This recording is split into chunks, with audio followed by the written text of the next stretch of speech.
ಸ್ನೇಹಿತರೆ, ನೀವು ಮದ್ಯ ವ್ಯಸನಿಗಳಾಗಿದ್ದರೆ ಈಗಲೇ ಆ ವ್ಯಸನವನ್ನು ಬಿಟ್ಟುಬಿಡಿ. ಯಾಕಂದರೆ ಆ ಒಂದು ಮದ್ಯ ಚಟದಿಂದ, ಮದ್ಯ ವ್ಯಸನದಿಂದ ನಿಮ್ಮ ಬದುಕು, ನಿಮ್ಮ ಆರೋಗ್ಯ, ನಿಮ್ಮ ಸಂಬಂಧಗಳು ಕಳೆದು ಹೋಗ್ತವೆ. ಇದರಿಂದ ನಿಮ್ಮ ಇಡೀ ಜೀವನ ಏರುಪೇರಾಗುತ್ತೆ. ಜೀವನದಲ್ಲಿ ನೆಮ್ಮದಿ ಸಿಗದೇ ಇರೋದಿಲ್ಲ. ಅದಕ್ಕಾಗಿ ನೀವು ಇವಾಗಲೇ ಮದ್ಯ ವ್ಯಸನದಿಂದ ದೂರ ಇರಿ.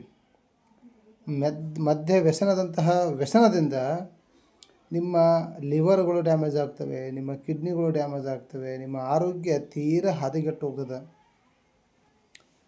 ನಿಮ್ಮ ದೇಹದಲ್ಲಿ ಸಕ್ಕರೆ ಅಂಶ ತೀರಾ ಕಡಿಮೆ ಆಗ್ತದೆ, ನಿಮಗೆ ನಡುಕ ಉಂಟಾಗ್ತದೆ, ಸರಿಯಾಗಿ ನಿದ್ರೆ ಬರೋದಿಲ್ಲ. ಹೀಗೆ ನಾನಾ ರೀತಿಯ ತೊಂದರೆಗಳು ನಿಮ್ಮನ್ನು ಕಾಡ್ತವೆ.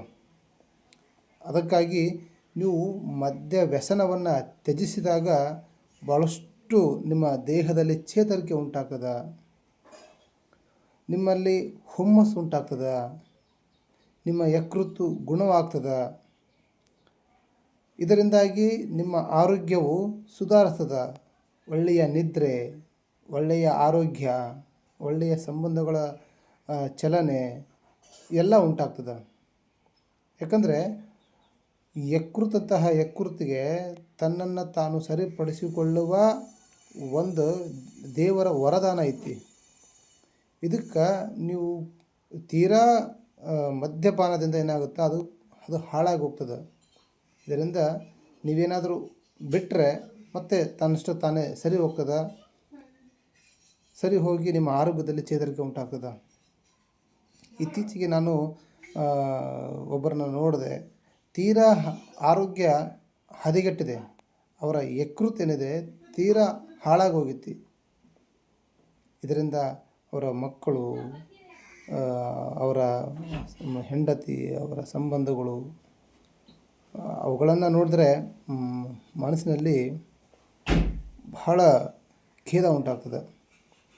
ಅದಕ್ಕಾಗಿ ಆದಷ್ಟು ಬೇಗನೆ ಈ ಮದ್ಯ ವ್ಯಸನದಿಂದ ದೂರ ಇರಿ. ಯಾಕಂದರೆ ನೀವು ಕುಡಿತಾ ಒಂದು ಸ್ವಲ್ಪ ಕುಡಿದ್ರೆ ಏನಾಗಲ್ಲ. ಆದರೆ ನೀವು ಕುಡಿತಾ ಅದಕ್ಕೆ ಅಡಿಕ್ಟ್ ಆಗ್ತೀರಿ. ಅಡಿಕ್ಟ್ ಆಗೋದ್ರಿಂದ ಅದು ನಿಮ್ಮನ್ನು ಆವರಿಸಿಕೊಳ್ತದೆ. ನಿಮ್ಮ ರಕ್ತದೊಳಗೆ ಆಲ್ಕೋಹಾಲ್ನ ಪ್ರಮಾಣ ಜಾಸ್ತಿ ಆಗ್ತದೆ. ಇದರಿಂದಾಗಿ ಏನಾಗ್ತದೆ, ನಿಮ್ಮ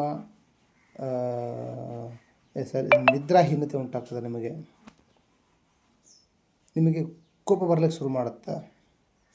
ನೀವು ಒಂದು ರೀತಿಯ ಹಠಮಾರಿ ಆಗಲಿಕ್ಕೆ ಶುರು ಮಾಡ್ತೀರಿ. ಯೋಚನೆಯನ್ನು, ನೀವು ಒಂದು ನಿರ್ಧಾರಗಳನ್ನು ಸರಿಯಾಗಿ ತೆಗೆದುಕೊಳ್ಳಲಿಕ್ಕೆ ಆಗೋದಿಲ್ಲ. ಏನನ್ನು ಯೋಚಿಸಬೇಕಾಗಿದೆ ಅದನ್ನು ಯೋಚನೆ ಮಾಡಲಿಕ್ಕೆ ಆಗಲ್ಲ. ಡಿಸೈಡೆಡ್ ಒಂದು ನಿರ್ಧಾರಕ್ಕೆ ಬರಲಿಕ್ಕಾಗಲ್ಲ. ನಿಮ್ಮ ಹಾರ್ಮೋನುಗಳಲ್ಲಿ ಬದಲಾವಣೆ ಆಗ್ತದೆ, ನಿಮ್ಮ ಆರೋಗ್ಯದಲ್ಲಿ ಅಸಮತೋಲನ ಉಂಟಾಗ್ತದೆ.